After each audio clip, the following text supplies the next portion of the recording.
आप सभी का बहुत बहुत स्वागत है मेरे इस YouTube चैनल में। भारत के इतिहास से संबंधित हम लोग प्रश्नों पर चर्चा कर रहे हैं जो कि विभिन्न परीक्षाओं में बार बार पूछे जाते हैं। ये UGC net set TGT PGT assistant professor PSC UPSC जैसी परीक्षाओं के लिए इंपॉर्टेंट हो सकता है।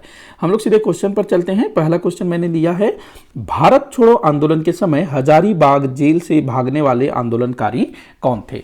तो भारत छोड़ो आंदोलन जो कि वर्ष 1942 में हुआ था, और जब भारत छोड़ो आंदोलन शुरू हुआ ना 8 अगस्त 1942 को भारतीय राष्ट्रीय कांग्रेस के द्वारा प्रस्ताव पारित किया जाता है कि यह आंदोलन करना है।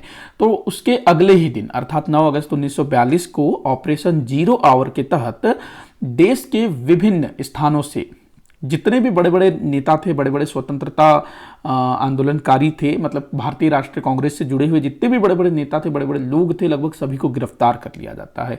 महात्मा गांधी, पंडित जवाहरलाल नेहरू, सरदार वल्लभ भाई पटेल, सरोजिनी नायडू, जितने भी बड़े बड़े लीडर थे सभी को गिरफ्तार कर लिया जाता है और अलग अलग जेलों में डाल दिया जाता है। मतलब जिसको भी जहां से गिरफ्तार किया जाता है आसपास के जेलों में डाल दिया जाता है 9 अगस्त 1942 को।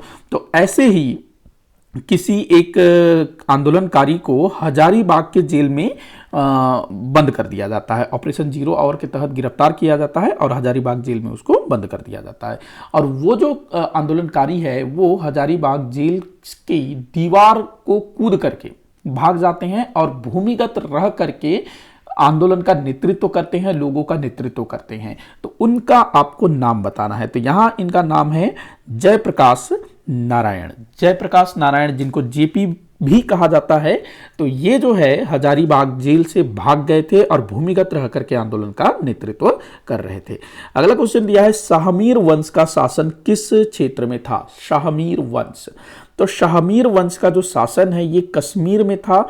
और जो जैनुल आबदीन, जिसको कश्मीर का अकबर कहा जाता है ना, ये इसी शाहमीर वंश का था। जैनुल आबदीन, जिसने कश्मीर में जजिया कर को समाप्त कर दिया था। और भारत के किसी भी भूभाग में जजिया कर को समाप्त करने वाला यह पहला मुस्लिम शासक था। ये भी आपको ध्यान में रखना है। तो कश्मीर में शाहमीर वंश। अगला हम लोग देखते हैं, राज्याभिषेक के नियम किस ब्राह्मण ग्रंथ में दिए गए हैं? तो राज्याभिषेक के नियम किस ब्राह्मण ग्रंथ में दिए गए हैं भाई? तो बड़ा अच्छा क्वेश्चन है, ये भी पूछा गया है। ऐतरेय ब्राह्मण में जो है राज्याभिषेक के नियम दिए गए हैं। अगला क्वेश्चन है, बलापहार की घटना का संबंध है। बलापहार की घटना का संबंध विजयनगर साम्राज्य से है। बलापहार का मतलब क्या होता है? बल का प्रयोग करना। देखो, विजयनगर साम्राज्य में 4 राजवंशों ने शासन किया था, संगम वंश, सुलु वंश, तुलु वंश और अरविडु वंश। तो 1485 में संगम वंश के अंतिम शासक की हत्या कर दी जाती है और सुलु वंश की स्थापना होती है। उसके बाद फिर 1505 में सुलु वंश के अंतिम शासक की हत्या कर दी जाती है और फिर तुलु वंश की स्थापना होती है। तो 2 बार बलापहार की घटना घटित हुई है, एक बार 1485 में और एक बार जो है 1505 में। इस पर डिटेल में मैंने वीडियो बनाया हुआ है, आप लोग मेरे चैनल पे जाकर के देख सकते हैं। तो विजयनगर साम्राज्य, बलापहार की घटना। अगला क्वेश्चन दिया है, एलची प्रथा का संबंध किस शासक से था? एलची प्रथा। एलची प्रथा का संबंध जो है दिल्ली सल्तनत के सुल्तान फिरोज शाह तुगलक से संबंधित है। फिरोज शाह तुगलक, जिसका शासनकाल कब से कब तक था? 1400 नहीं, इसका जो शासन है ये आता है आपका 1351 से शुरू होता है ना।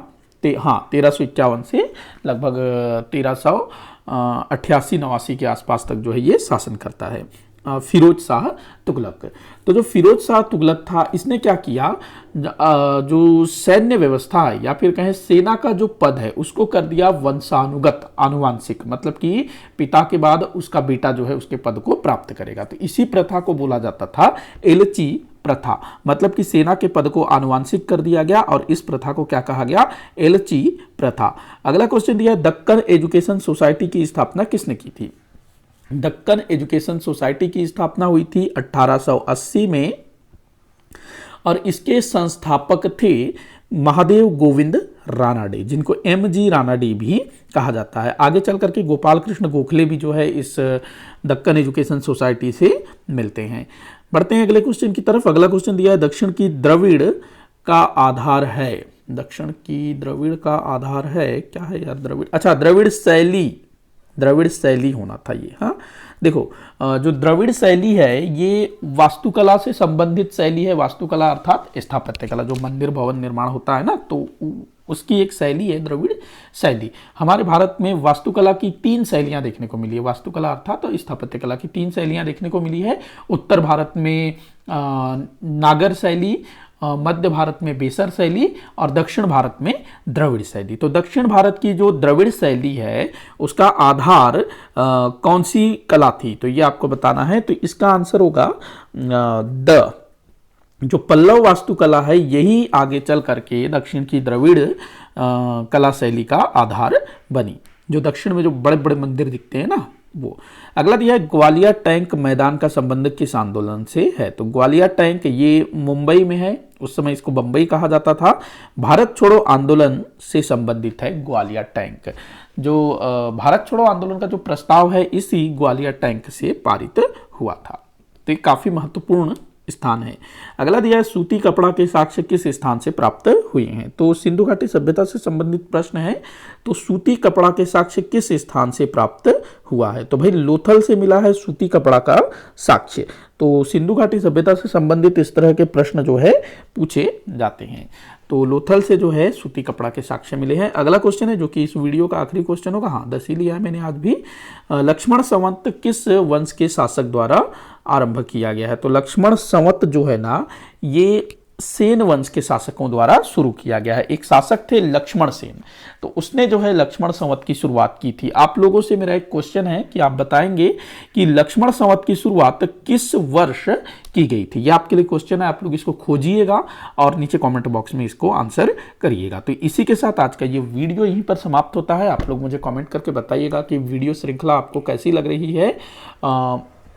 इसके अलावा कोई भी सुधार करना है तो वो भी मुझे ज़रूर बताइएगा, आपके सुझाव वगैरह। और वीडियो से संबंधित कोई भी डाउट हो तो कमेंट बॉक्स में ज़रूर बताइएगा ताकि मैं उसको सुधार सकूं। वीडियो को जितना हो सके उतना आप शेयर करिएगा, लाइक करिएगा, चैनल को सब्सक्राइब करिएगा। वीडियो को आखिर तक देखने के लिए बहुत बहुत धन्यवाद।